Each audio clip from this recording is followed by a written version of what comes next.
As a piano teacher, do you ever feel like you start your lesson, you go through the lesson book assignments, and then poof, the lesson is done? I can relate. And on top of our lesson book assignment, we want to add in theory, technique, some fun songs. It's so easy to teach a piano student for years, completely ignoring music history and music appreciation in piano lessons. Don't feel bad? I've done it too. Let's explore how important listening to music in piano lessons is and how to easily incorporate it into weekly lessons without missing out on the core curriculum. Hey, if we haven't met yet, I am Phoenix and I'm the Tattooed Piano Teacher. Welcome! I first discovered the importance of listening to music as a young piano teacher when I noticed this trend among my young beginners. The piano students that had parents that actively and intentionally listened to different kinds of music with them picked up on all the music concepts and the playing of the piano so much quicker than the students who had parents who casually listened to music or only listened to one genre of music or didn't really listen at all. Now, at first, I thought that this phenomenon was because the seemingly more talented kids came from musician families. They had the music gene, right? Not in every case. There was a few cases that proved this wrong. Now, this is not an official science experiment. It was just what I observed amongst all of my new students. But science certainly does seem to back this up. If we think about how language is learned, children listen first, and then they mimic, and then they start to form words, and then they start really communicating. Eventually, they learn to read, and then finally they learn to write. The first step is always hearing it, listening. While we have no control over what our students are doing when they're not in our studios with us, we do get them for 30 minutes per week, or 40 minutes or 50 minutes. So what we do in lessons is important and can make a difference in their long-term musicianship. Well, let me just quickly list off some awesome benefits of listening to music with your students within their piano lesson time. It sparks general interest in music. It introduces new genres. It invites interest in older music that might not be popular in culture. It lays a musical foundation for creating their own sounds on the piano. It encourages musicality and sensitivity when playing. It helps students compare musical patterns and sounds. It helps students feel rhythm more naturally. It helps attune students' musical ear. It introduces interest into music history. It clarifies interpretation of pieces they are playing or will play.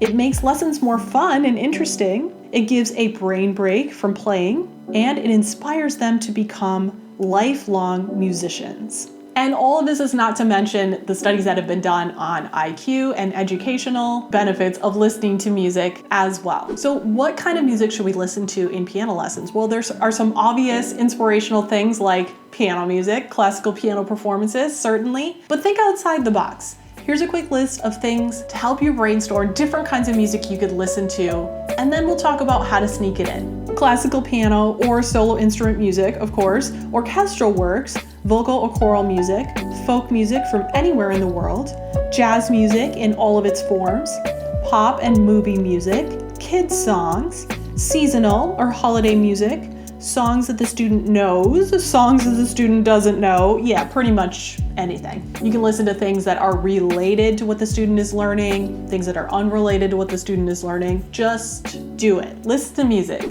All right, I realize I'm probably preaching to the choir here. You're a musician, I'm a musician. We all know how important listening to music is, but how do you get it into those brief weekly lessons? Well, the first thing I'm gonna throw out to you is consider longer lessons. I've got a video right here all about how 40-minute lessons are the new 30-minute lessons. I currently in my studio offer 40, 50, or 60-minute lessons, and that extra 10 minutes is so helpful, even with very beginners. That being said, you can still sneak it in no matter how long your lessons are. Listen to music when you are introducing new songs. Listen to the actual song, like as it's written in the book. Listen to the original version if it's an arrangement. Listen to a different version of the song. My favorite example of this is when I'm introducing In the Hall of the Mountain King. We always listen to the bassoon ensemble of that song because it is absolutely fantastic. Check it out if you have never seen the bassoon version of In the Hall of the Mountain King. Or you can listen to a similar song. So if you've got like a Ukrainian folk song, then listen to a different Ukrainian folk song if you can't find that exact one. Or something that evokes some of the same similar musical style.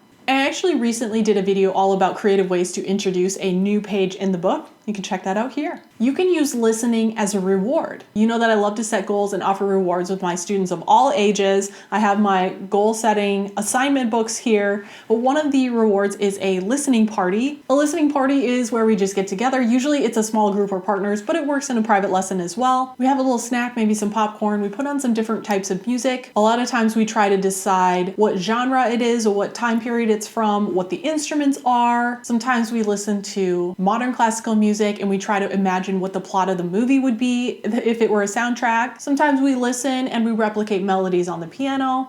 And a lot of times we just critique. You know, students love to give their opinions about things. And another reward that I offer is game day, and listening can be used as a game as well. I have this classical period bingo game, which also works for older kids, so I love using that one, where they listen to classical music all the way from ancient to modern, and they try to decide which time period it's from, and then they fill in their bingo board. Or at Christmas time, for our Christmas party, I have the carol bingo, where they're listening to familiar Christmas tunes, comparing them and trying to recognize them. And then probably the student favorite, and this requires no printing and no preparation, is freeze dance. A freeze dance party, which again is more fun with a group of students or partners, but it can be done with one student if you want to join in. Basically, you just dance to the music, and then at the most unexpected time, the music pauses, and then you try to freeze in whatever dance move you happen to be in. Hilarious. You can use listening as background music. This doesn't happen too often, but every so often my students will be involved in an activity.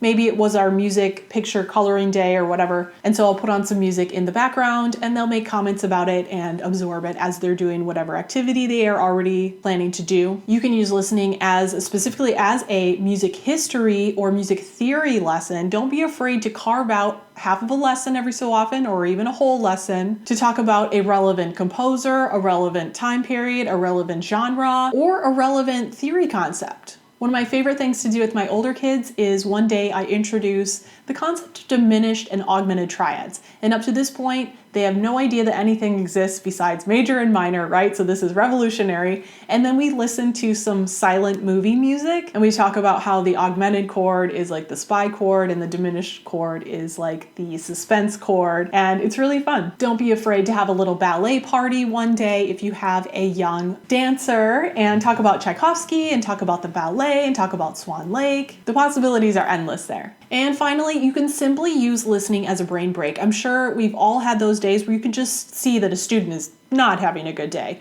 or maybe they're just like struggling with what you're trying to do. Rather than forcing what your original lesson plan was, stop everything, say, let's close the books. Let's just sit down. Sometimes I move them over to the couch, like a therapy session. I tell them to close their eyes and I'm like, we're gonna listen in complete silence, just listen to the music. We won't say anything for 3 minutes. You don't have to listen with the intention of answering music theory questions or anything. I just want you to take it in. And usually they will have something to say about it after we're done. Watch their entire mood change, perhaps even their entire day change, if you do this for a student who really needs it at that moment. All right, and if you like a little bit of structure in your activities, I do have some digital products that help you listen to music with your students. I have worksheets that help them listen actively for music from all seasons. It's classical and jazz music, spring, summer, autumn, and winter. I also have the classical bingo board that I mentioned earlier, the Christmas Carol bingo, and I also have some composer packs which go through the story of a composer's life and then listen to music by them and do a fill in the blank. All of those links will be down below if you want to check it out. If you enjoyed this video, be sure to give it a like, and if you want to see my face again, hit that subscribe button. Leave a comment below letting me know which of these listening strategies you might try with your students in the next month. And if you want to keep watching, check out the video about how to introduce new songs in a creative way. And I'll see you on that video or another one very soon.